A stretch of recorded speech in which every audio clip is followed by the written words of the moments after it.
नमस्कार प्यारे बच्चों और हमारे सभी साथीगण, आपका एक बार फिर से हार्दिक स्वागत है।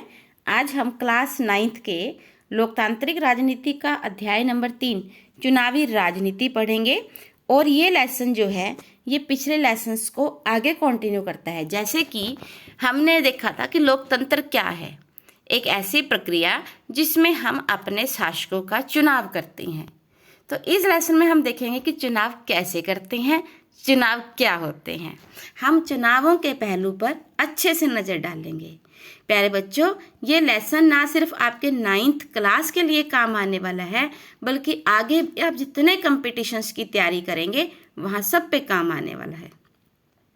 हमने हर छोटे बड़े पॉइंट को उठाया है और ये पॉइंट से बाहर आपको कुछ भी आने वाला नहीं। बस अब आपको समझना है कि चुनाव क्या है और आपको समझना है कि चुनाव क्या होते हैं, चुनाव क्यों होते हैं, चुनावों की हमें क्यों ज़रूरत है। सबसे पहले कि चुनाव क्या किनका करना है। चुनाव हमें अपने प्रतिनिधियों का करना है, क्योंकि वे सरकार चलाएंगे। क्योंकि इस देश में पॉसिबल ही नहीं है कि प्रत्येक व्यक्ति सत्ता की कुर्सी पर बैठे और फैसले ले। ऐसा क्यों, ये भी हम इस लेसन में जानेंगे। इसीलिए हमारे देश की जो सरकारें हैं वो प्रतिनिधि लोकतांत्रिक सरकारें हैं, जहाँ पर हम अपने प्रतिनिधि को चुनते हैं और वे हमारी तरफ से देश का शासन चलाते हैं। इस लेसन को समझने के लिए प्यारे बच्चों, इस लेसन को समझने के लिए हम यहाँ पर हरियाणा की एक छोटी सी उदाहरण लेंगे, क्योंकि वो उदाहरण बहुत ज़्यादा काम आने वाली है इस लेसन को समझने में। और वो कुछ छोटी मोटी उदाहरण नहीं है, उसमें से आपको बहुत सारे क्वेश्चंस आने वाले हैं। जैसे कि सबसे पहले आ सकता है कि न्याय युद्ध किसने चलाया। यहाँ पर न्याय युद्ध है। देखिए, बात है हरियाणा की। जब 1987 में वहाँ पर राज्य विधानसभा चुनाव होने वाले थे, उससे पहले 1982 से 1987 तक हरियाणा में कांग्रेस पार्टी की सरकार थी। विपक्ष के नेता, विपक्ष के मतलब जो सत्ता में सरकार के खिलाफ बैठे हैं, विपक्ष के नेता चौधरी देवीलाल थे और उन्होंने एक न्याय युद्ध नामक आंदोलन चलाया हुआ था और लोकदल नामक एक नई पार्टी बनाई हुई थी। अब उन्होंने कुछ पार्टियों को मिलाकर अपना एक मोर्चा तैयार कर लिया था। चुनाव प्रचार में देवीलाल ने कहा लोगों से कि अगर उनकी पार्टी चुनाव जीत जाती है तो वे छोटे किसानों और व्यापारियों के कर्जे माफ कर देंगे। बस ये वायदा जो था ये जोरदार काम कर गया और हुआ क्या कि लोकदल और उसकी सहयोगी पार्टियों को राज्य विधानसभा की 90 सीटों में से 76 पर विजय मिली। आपको पता है कि हरियाणा की जो विधानसभा है उसमें 90 सीटें हैं और सरकार बनाने के लिए 46 सीटें होनी आवश्यक हैं, लेकिन इन्हें 40 से भी 30 ज़्यादा 76 सीट्स मिली। लोकदल को अकेले 60 सीट मिली। मतलब लोकदल अगर अपनी दूसरी पार्टी उसके साथ सहयोग ना भी करता तब भी लोकदल पार्टी की सरकार बनती ही बनती। कांग्रेस के हाथ सिर्फ 5 सीटें लगी। उसके बाद क्या है कि जैसे ही अब चुनावों में लोकदल को जीत मिल जाती है तो जो पहला मुख्यमंत्री है वो अपना पद छोड़ देता है और नए मुख्यमंत्री के तौर पर देवीलाल जो हैं वो शपथ ले लेते हैं। और शपथ लेने के 3 दिन के अंदर अंदर ही जो है देवीलाल जी ने घोषणा की कि सभी छोटे छोटे किसान, खेतीहर मजदूर और छोटे व्यापारियों का बकाया ऋण माफ कर दिया। उनकी पार्टी ने राज्य में 4 वर्षों तक शासन किया। करना तो 5 तक था, लेकिन समस्या ऐसी आ गई कि उन्हें सरकार छोड़नी पड़ी और अगले चुनाव जो थे 5 की बजाय जो 1992 में होने थे वो 91 में हुए और फिर से अब कांग्रेस पार्टी की सरकार आ गई और लोकदल को समर्थन नहीं मिला कि वे सरकार बना सके। चलिए अब हम देखते हैं कि हमें चुनावों की ज़रूरत क्यों है। देश में 100 से अधिक ऐसे देश हैं जहां पर जनप्रतिनिधियों को चुनने के लिए चुनाव होते हैं, क्योंकि कोई भी देश ऐसा नहीं है जहां लोग सारे बैठकर सत्ता चलाएं। हाँ, लेकिन चुनाव तो वहां भी होते हैं जहां लोकतंत्र नहीं है। लेकिन हमें चुनावों की ज़रूरत क्यों है। नंबर 1, अगर सारे लोग रोज़ साथ बैठें, मिलजुल के फैसला लें, तब बिना चुनावों के लोगों का शासन संभव है नहीं, क्योंकि ऐसा करने से क्या होगा, एक बड़ा समुदाय जो है वो सही में फैसले ले नहीं पाएगा। दूसरा, अब मान लीजिए हम 135 करोड़ लोगों को बिठा भी दें, लेकिन सबके पास फैसले लेने की क्षमता नहीं होती। सबके पास ना तो इतना फैसला करने का समय होता है, ना ही ज्ञान, क्योंकि लोकतंत्र में फैसले जो हैं बहुत सोच समझ के लिए जाते हैं। इसीलिए तीसरा कारण है कि कानून बनाने वालों का चुनाव हम कर सकते हैं, इसलिए हम चुनाव करवाते हैं। हम क्या पढ़ रहे हैं कि हमें चुनावों की ज़रूरत क्यों है। नंबर 1 इसलिए कि सभी लोग जो हैं इकट्ठे नहीं बैठ सकते। दूसरा, सबके पास फैसले करने का ज्ञान नहीं है। तीसरा है कानून बनाने वालों का चुनाव कर सकते हैं, इसीलिए हमें चुनावों की ज़रूरत है। चौथा है सरकार बनाने वाले और बड़े फैसला लेने वाले ही चुनाव कर सकते हैं, इसीलिए हमें इस चुनावों की ज़रूरत है। पांचवा है वे सरकार और उसके द्वारा बनने वाले कानूनों का दिशा निर्देश करने वाली पार्टी का चुनाव कर सकते हैं। अर्थात हम जो सरकार बनाएंगे, जो प्रतिनिधि चुनेंगे, अब उन प्रतिनिधियों से जो सरकार बनेगी और जो कानून बनाए जाएंगे उस पार्टी का चुनाव करने की भी आवश्यकता है। ठीक है, फिर उसके बाद हम देखेंगे ये 5 पॉइंट हैं जो ये बताते हैं कि हमें चुनावों की ज़रूरत क्यों है। अगर ये भी करते हैं कि चुनाव क्या है, एक ऐसी व्यवस्था जिसमें लोग नियमित अंतराल पर, यानी कि भारत में वो अंतराल कौन सा है, 5 साल बाद, अपने प्रतिनिधि को चुन सकें। अगर इच्छा हो तो उसे बदल भी दें। इसी व्यवस्था का नाम चुनाव है। अगर हमें अपना प्रतिनिधि पसंद है तो वोट देकर हम उसे दोबारा ले आएंगे, अगर हमें पसंद नहीं है तो हम उसे बदल देंगे। उसके बाद है चुनावों को लोकतांत्रिक मानने का आधार क्या है। हम कैसे कहें कि चुनाव जो हैं वो लोकतांत्रिक हैं। पहला, हर किसी को चुनाव करने की सुविधा हो, अर्थात हर किसी को मताधिकार हो और हर किसी का मत का समान मोल हो, अर्थात जो भी लोग वोट दे रहे हैं उनकी वोट का मूल्य समान होना चाहिए।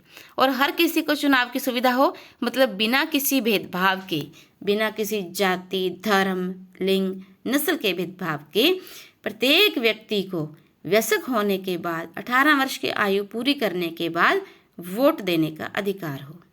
दूसरा, चुनाव में विकल्प उपलब्ध हो। ऐसा नहीं कि हमारे सामने एक ही पार्टी हो और हम उसे बार बार उसी को चुनना पड़े, तो इस लोकतंत्र के तो कोई मायने नहीं रहते। तो पार्टी और उम्मीदवारों को चुनाव में उतरने की आज़ादी हो और मतदाताओं के सामने विकल्प हो कि वो किस पार्टी को चुने, किस विधायक को चुने। तो अगर विकल्प होंगे तो हम अपनी मर्जी रख सकते हैं, अदरवाइज हमारे पास जो वोट डालने का अधिकार है वो निरस्त हो जाता है। तीसरा, चुनाव का अवसर नियमित अंतराल पर मिलता रहे। मान लीजिए एक बार चुनाव हो गया, फिर आगे पता ही नहीं बहुत सालों तक चुनाव होता है नहीं, तो ऐसे चुनाव व्यवस्था का भी कोई फायदा नहीं। चौथा, लोग जिसे चाहें वास्तव में चुनाव उसी का होना चाहिए। अब हम अगर जिसे चाहते हैं चुनना और वो चुना भी जाता है, लेकिन उसकी सत्ता में, सरकार में कोई अहमियत नहीं है, तो समस्याएं हो सकती हैं। पांचवा, चुनाव स्वतंत्र और निष्पक्ष ढंग से होने चाहिए। ये नहीं कि लाठी के दम पर हों और हमें मजबूरी में ऐसे व्यक्ति को चुनना पड़े जिसे हम चुनना नहीं चाहते थे। इसीलिए ये 5 बातें बहुत ज़रूरी हैं चुनावों के अंदर। पहला, कि सभी को वोट देने का अधिकार हो। दूसरा, हमारे पास विकल्प हों, हम जिसे चाहें चुन सकें। तीसरा, नियमित अंतराल पर चुनाव होने चाहिए। चौथा, जिसे लोग चाहें वास्तव में उसी का चुनाव हो। पांचवा, चुनाव जो हैं वो क्या होने चाहिए, निष्पक्ष होने चाहिए, बिना किसी भय के हम जिसे चाहें वोट दें। अगला टॉपिक है राजनीतिक प्रतिद्वंद्विता क्या अच्छी चीज़ है। अब आप सोच रहे होंगे कि राजनीतिक प्रतिद्वंद्विता क्या चीज़ होती है। प्यारे बच्चों, राजनीतिक प्रतिद्वंद्विता है जब नेताओं के बीच में कंपटीशन होता है, जब पार्टियों के बीच में कंपटीशन होता है कि वे इस बार सरकार बनाएंगे। इसके कुछ नुकसान भी हैं लेकिन फायदे भी हैं। नुकसान देखिए, पहले हम नुकसान देखते हैं, जैसे कि हर बस्ती, हर घर में बंटवारे जैसी स्थिति हो जाती है। एक ही घर में एक व्यक्ति कहता है कि मैं कांग्रेस को वोट दूंगा, तो दूसरा व्यक्ति कहता है मैं बीजेपी को दूंगा, तीसरा कहता है मैं आम आदमी पार्टी को दूंगा। तो एक ही घर में तनाव का माहौल सा हो जाता है। दूसरा पॉइंट है, विभिन्न दलों के लोग और नेता अक्सर एक दूसरे के ऊपर आरोप लगाते हैं कि इसने गलत कार्य किए, उसने गलत कार्य किए, जिसकी वजह से बड़ी घर में, गांव में और इवन के निर्वाचन क्षेत्रों में तनाव फैलता है। तीसरा, पार्टी और उम्मीदवार चुनाव जीतने के लिए तरह तरह के हथकंडे अपनाते हैं, जिसकी वजह से लोकतंत्र की आत्मा को गहरी चोट पहुंचती है। चौथा है, समाज और देश की सेवा करने की चाह रखने वाले कई अच्छे लोग इसी कारण से चुनावों में नहीं उतरते कि वो इस तनाव का और इस वैर विरोध का सामना कैसे करेंगे। ये तो थे नुकसान, लेकिन ऐसा नहीं है। हमारे संविधान में अगर चुनावी प्रतिद्वंद्विता, राजनीतिक द्वंद्वता को अपनाया गया है तो इसके पीछे कुछ फायदे भी थे, क्योंकि उन्हें पहले ही पता था कि इसके नुकसान हो सकते हैं, लेकिन जो लाभ था वो बहुत दीर्घकालीन था। इस वजह से ये चुनाव में प्रतिद्वंद्विता को चुना गया। नंबर 1, नियमित चुनावी मुकाबले का लाभ राजनीतिक दलों और नेताओं को मिलता है। उन्हें पता है कि अब जो सत्ता में सरकार है, मान लीजिए अगर अब बीजेपी की सरकार है, उन्हें पता है कि वे अगर अच्छी तरह से कार्य नहीं करेंगे तो उनकी सरकार नहीं आएगी। और कांग्रेस को ये भी पता है कि यदि वो उन लोगों के मुद्दों को नहीं उठाएंगे जिन्हें परेशानी हो रही है, तो उनकी लोकप्रियता कैसे बढ़ेगी। इसीलिए विपक्ष पूरा जोर लगा देता है अपनी लोकप्रियता को बढ़ाने के लिए, ताकि वो अगले चुनावों में जीत सके। दूसरी ओर जो सत्ता में है वो अच्छा काम करने का प्रयास करती है ताकि अगले चुनावों में फिर से जीत सके। इसी वजह से जो राजनीतिक पार्टियां सत्ता में आना चाहती हैं, मजबूरन उन्हें जनता की सेवा करनी हो पड़ती है, क्योंकि जनता की सेवा करेंगे तभी तो वोट मिलेंगे ना अगली बार। इस वजह से अगला है, चुनावों की हमारी प्रणाली क्या है, हम कैसे अपने नेताओं को, अपने विधायकों को चुनते हैं। देखिए प्यारे बच्चों, हमारे देश में जो केंद्र सरकार है वहाँ पर हम चुनते हैं लोकसभा के लिए, और राज्य सरकारों में हम चुनते हैं विधानसभाओं के लिए। और ये चुनाव होते हैं 5 साल बाद। 5 साल के बाद सभी चुने हुए प्रतिनिधियों का कार्यकाल समाप्त होता है और फिर से लोकसभा और विधानसभा भंग होती है और फिर से चुनाव होते हैं। इसे आम चुनाव कहते हैं। जो हर 5 साल बाद अपने आप कंडक्ट होते हैं चुनाव, उन्हें हम आम चुनाव कहते हैं। कई बार क्या होता है कि मान लीजिए किसी क्षेत्र का चुना हुआ विधायक या सांसद जो है, या तो उसकी मृत्यु हो जाती है या वो इस्तीफा दे देता है, अपनी सीट छोड़ देता है, तो ऐसे में बीच में ही उस सीट के लिए चुनाव करवाना पड़ता है, जिसे कहते हैं उपचुनाव। पेपर में आम चुनाव से भी ज़्यादा जो डेफिनेशन है वो उपचुनाव की आती है। आम चुनाव तो हर 5 साल बाद होते हैं, परंतु किसी सदस्य की, किसी विधायक या किसी सांसद की मृत्यु या इस्तीफे के कारण खाली हुई सीट पर दोबारा से चुनाव करवाए जाते हैं, सिर्फ उसी पर, किसी अन्य पर नहीं, तो उसे उपचुनाव कहते हैं। अब देखिए प्रोसेस समझते हैं कि सबसे पहले क्या होता है। पूरे देश को या किसी एक राज्य को बराबर भागों में बांट दिया जाता है, जिसे हम निर्वाचन क्षेत्र भी कहते हैं। चुनाव क्षेत्र को निर्वाचन क्षेत्र भी कहा जाता है। जैसे कि हरियाणा में क्या है, हरियाणा में 90 सीटें हैं, ठीक है ना, 90 विधायक चुनकर जाने हैं। अब संभव है कि अब जब 90 व्यक्ति चुनकर जाएंगे तो सभी 90 विधायकों के लिए अलग अलग क्षेत्र बांट दिए जाएंगे, क्योंकि हम 90 के 90 लोगों को वोट नहीं दे सकते, तो इसलिए निर्वाचन क्षेत्र यानी कि बराबर भागों में बांट दिया जाता है। चुनाव के उद्देश्य से देश को अथवा राज्य को अनेक क्षेत्रों में बांट दिया जाता है, जिसे निर्वाचन क्षेत्र कहा जाता है। लोकसभा के चुनावों के लिए देश को 543 निर्वाचन क्षेत्रों में बांटा गया है, और वहां से हम चुनते हैं सांसद या संसद सदस्य, जबकि राज्य की विधानसभा के सीटों के हिसाब से राज्य को बांट दिया जाता है और वहां के प्रतिनिधियों को कहा जाता है विधायक। तीसरे लेवल पे देखिए 3 लेवल हैं। एक तो है केंद्र लेवल की सरकारें बनाना, फिर हम बनाते हैं विधानसभा की सरकारें, तीसरा है गांव और शहर की सरकारें। गांव की जो सरकार है उसे हम कहते हैं पंचायत, जो शहर में स्थानीय सरकार होती है उसे कहते हैं नगर पालिका। जब पंचायत के चुनाव करवाने होते हैं या नगर पालिका के, तब भी गांव को छोटे छोटे निर्वाचन क्षेत्रों में बांट दिया जाता है, जहां से हम पंच और सरपंच चुनते हैं। वहीं पर नगर पालिका में भी हम अपने शहर को वार्डों में बांट देते हैं और जहां से हम जो है नगर पालिका के सदस्य का चुनाव करते हैं। कई बार निर्वाचन क्षेत्र को सीट भी कहा जाता है, क्योंकि विधानसभा की सीट का प्रतिनिधित्व, विधानसभा में कितनी सीटें हैं हरियाणा में? 90 हैं, तो इसीलिए प्रत्येक निर्वाचन क्षेत्र को एक सीट कहा जाता है। अगर हम कैथल की बात करें तो कैथल में हमारे पास 4 निर्वाचन क्षेत्र या 4 निर्वाचन सीटें हैं। उसके बाद है, जैसे कि हमने देखा था कि लोकदल को हरियाणा में 60 सीटें मिली। इसका मतलब विधानसभा के 60 निर्वाचन क्षेत्रों में से लोकदल ने 60 लोग जीतकर विधानसभा में पहुंचे थे। तो अब हम इतना समझें कि निर्वाचन क्षेत्र क्या है। एक ऐसा क्षेत्र जहां से एक विधायक हमारे लिए चुना जाएगा यदि चुनाव विधानसभा के हो रहे हैं। उसके बाद है आरक्षित निर्वाचन क्षेत्र। आरक्षित क्या है? प्यारे बच्चों, हमारे समाज के अंदर कुछ समुदाय ऐसे हैं जो पिछड़े हुए हैं या जो अनुसूचित हैं। अब वे इतने कमज़ोर वर्ग में आ जाते हैं कि आम लोगों के साथ मिलकर चुनावों में खड़े होना थोड़ा मुश्किल हो जाता है। ऐसे में हमारे संविधान निर्माता ने कमज़ोर वर्गों के लिए आरक्षित निर्वाचन क्षेत्र की व्यवस्था की है, अर्थात कुछ चुनाव क्षेत्र या निर्वाचन क्षेत्र अनुसूचित जाति के लोगों के लिए आरक्षित कर दिए कि उनमें से सिर्फ अनुसूचित जाति के लोग ही खड़े हो सकते हैं। और इसी प्रकार से कुछ अनुसूचित जनजाति के लिए कर दिया आरक्षित कि उनमें से सिर्फ अगर कोई भी प्रतिनिधि फार्म भरता है तो वो अनुसूचित जनजाति का ही होना चाहिए। 26 जनवरी 2019 की स्थिति के अनुसार हमारे लोकसभा में जहां पूरी सीटें टोटल हैं 543, उनमें से 84 सीटें अनुसूचित जाति के लिए और 47 जो हैं अनुसूचित जनजाति के लिए आरक्षित हैं।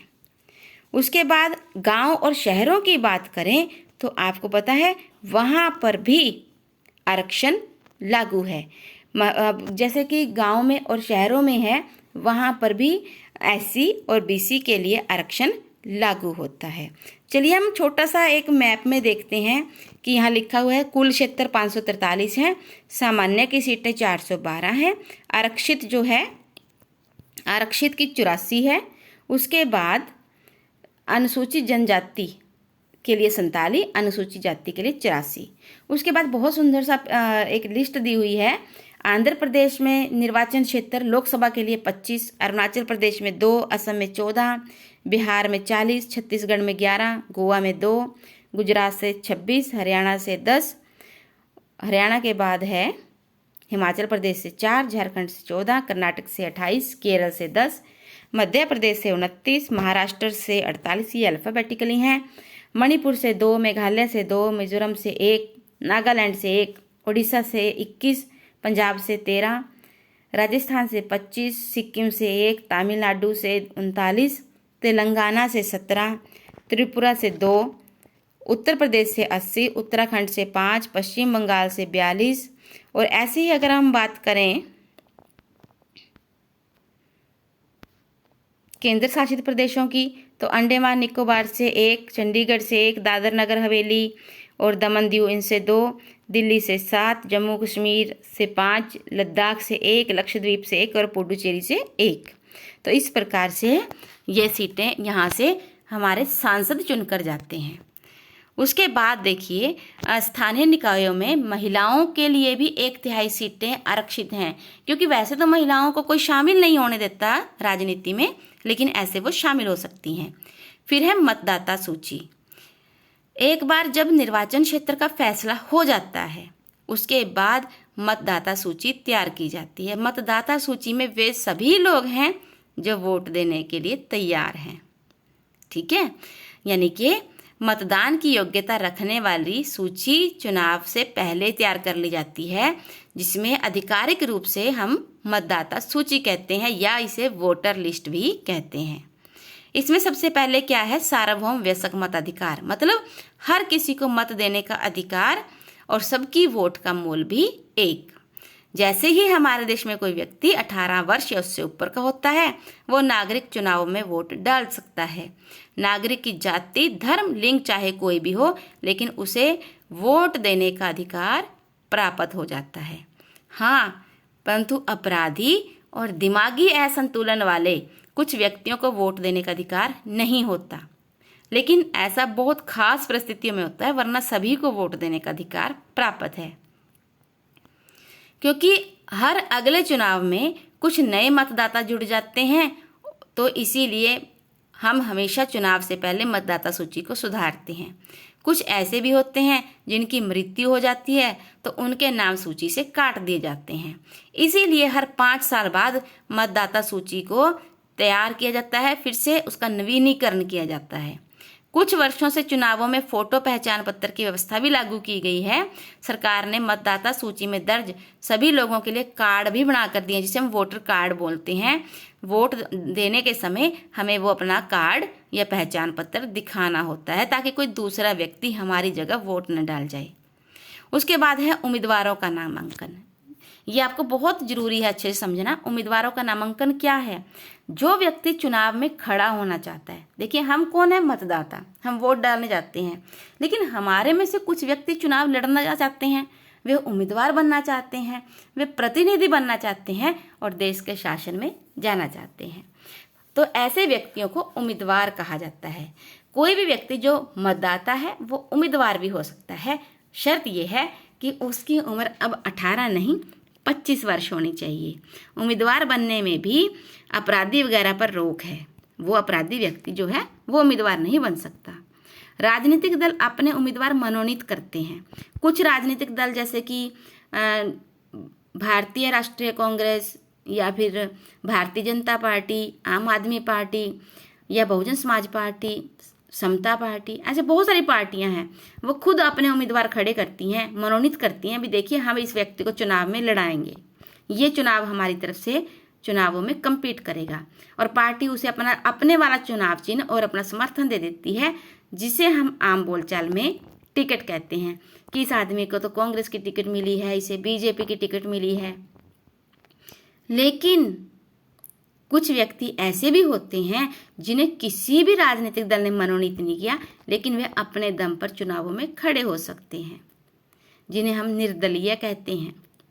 अब देखिए, जो चुनाव में लड़ने का इच्छुक व्यक्ति है उसे सबसे पहले एक फॉर्म भरना होगा, जिसे नामांकन पत्र कहते हैं, और कुछ रकम जमानत के रूप में जमा करानी होगी। बहुत मामूली सी रकम होती है, 2500, 5000, 10,000, बस ऐसे से।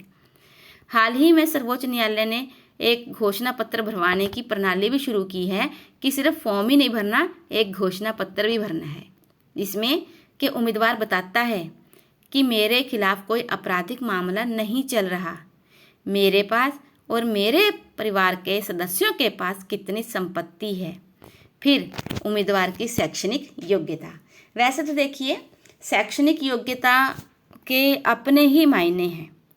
अब अगर हम क्रिकेट की बात करें, अब क्रिकेट में किसे खेलना चाहिए? जो बहुत ज़्यादा पढ़ा लिखा हो या वह व्यक्ति जिसको अच्छा क्रिकेट खेलना आता हो? मेरी बात समझ रहे हैं ना? अब हमें क्रिकेट में किसकी आवश्यकता है? जो बहुत ज़्यादा पढ़ा लिखा हो या वो व्यक्ति जो कम पढ़ा लिखा है या नहीं पढ़ा है परंतु क्रिकेट बहुत अच्छी खेलता है? तो बिल्कुल हमें उसी व्यक्ति की आवश्यकता है जिसे क्रिकेट अच्छा खेलना आता है। तो इसलिए लोकतंत्र में भी जो लोगों की अगुवाई कर सके, जो लोगों के लिए अच्छे फैसले ले सके, उसकी आवश्यकता है, ना कि बहुत पढ़े लिखे व्यक्ति की। लेकिन आज सोच बदली है। आज हमारे संविधान में कुछ चेंजेस भी की गई हैं, अभी स्थानीय लेवल पर हैं कि थोड़ी बहुत पढ़ाई जो है वो सबके लिए आवश्यक कर दी गई है। उसके बाद है चुनाव अभियान। अब फॉर्म तो भर लिया, अब उम्मीदवारों को क्या करना होगा? लोगों को बताना होगा कि हमने फॉर्म भरा है और हम चुनावों में खड़े हैं, इसीलिए आपने हमको वोट देनी है, हम आपके लिए क्या क्या कर सकते हैं। हमने पहले भी देखा कि चौधरी देवीलाल ने लोगों से वायदा किया, वही चुनावी अभियान का हिस्सा था, कि जैसे ही हमारी सरकार आएगी किसानों के और छोटे व्यापारियों के कर्जे माफ कर दिए जाएंगे। बस यही चुनावी अभियान का हिस्सा है। हमारे देश में उम्मीदवारों की अंतिम सूची की घोषणा होने से और मतदान की तारीख के बीच लगभग 2 सप्ताह का समय होता है। इसमें उम्मीदवार मतदाताओं के संपर्क में आते हैं। हमने देखा ना, जब चुनाव होने वाले होते हैं तो उम्मीदवार हमारे तक आते हैं। राजनेता चुनावी सभाओं में भाषण देते हैं। राजनीतिक पार्टियां अपने समर्थकों को सक्रिय करती हैं। टीवी और न्यूज़ चैनल्स पर चुनाव से जुड़ी खबरें बहुत तेज हो जाती हैं और ये कार्य लगभग 2 हफ्ते तो चलता ही है, लेकिन कई बार इसकी तैयारियां बहुत पहले से शुरू हो जाती हैं। हम देखते हैं कि जैसे चौधरी देवीलाल ने अपने चुनाव अभियान के अंदर कितना बड़ा वायदा किया था कि हम कर्जे माफ़ करेंगे। ऐसे वायदे ये नहीं कि सिर्फ उन्होंने किया था, हर लोकसभा चुनावों में कुछ ना कुछ नया आता रहा है। जैसे 1971 के लोकसभा चुनावों में श्रीमती इंदिरा गांधी ने, जो कि कांग्रेस पार्टी से थी, गरीबी हटाओ का नारा दिया। पार्टी ने वायदा किया कि वह सरकार की सारी नीतियों में बदलाव करके देश से गरीबी हटाएगी। 1977 में जयप्रकाश नारायण के नेतृत्व में जनता पार्टी ने नारा दिया लोकतंत्र बचाओ, क्योंकि इंदिरा गांधी की सरकार ने आपातकाल लगा दिया था 1975 में, तो जिसकी वजह से लगा कि लोकतंत्र समाप्त हो जाएगा अगर ऐसा बार बार हुआ तो। इसीलिए 1970 में जयप्रकाश नारायण जी ने नारा दिया कि लोकतंत्र को बचाना है, इसीलिए आपने हमें चुनना है। फिर 1977 में वामपंथी दलों ने पश्चिम बंगाल के विधानसभा चुनाव में एक नारा दिया था, जमीन जोतने वाले को, अर्थात चाहे जमीन किसी की भी हो, लेकिन जो उसे जोत रहा है ये उसी को मिलनी चाहिए, ताकि सभी लोग जो जमीन जोत रहे हैं वे सभी के सभी किसान वामपंथी दलों को वोट दे सकें। 1983 में आंध्र प्रदेश के विधानसभा चुनाव में तेलुगु देशम पार्टी के नेता एनटी रामाराव ने तेलुगु स्वाभिमान का नारा दिया कि तेलुगु के स्वाभिमान को बचाने के लिए उनकी पार्टी को वोटें दे, ताकि सरकार आते ही तेलुगु लोगों का स्वाभिमान बचाया जा सके। इसके साथ ही हमारा आज का जो लेक्चर है वो यहीं पर समाप्त होता है। आपने बहुत ध्यान से सुनना है। यहाँ जो नारों की बात की है ये पेपर में अक्सर आते हैं कि 1977 में गरीबी बचाओ का नारा किसने दिया, लोकतंत्र बचाओ का नारा किसने और कब दिया। इसलिए आपको पूरी वीडियो बड़े ध्यान से देखनी है और खूब मन लगाकर पढ़ना है। अपना और अपनों का ध्यान रखना है। Thank you so much. Have a nice day.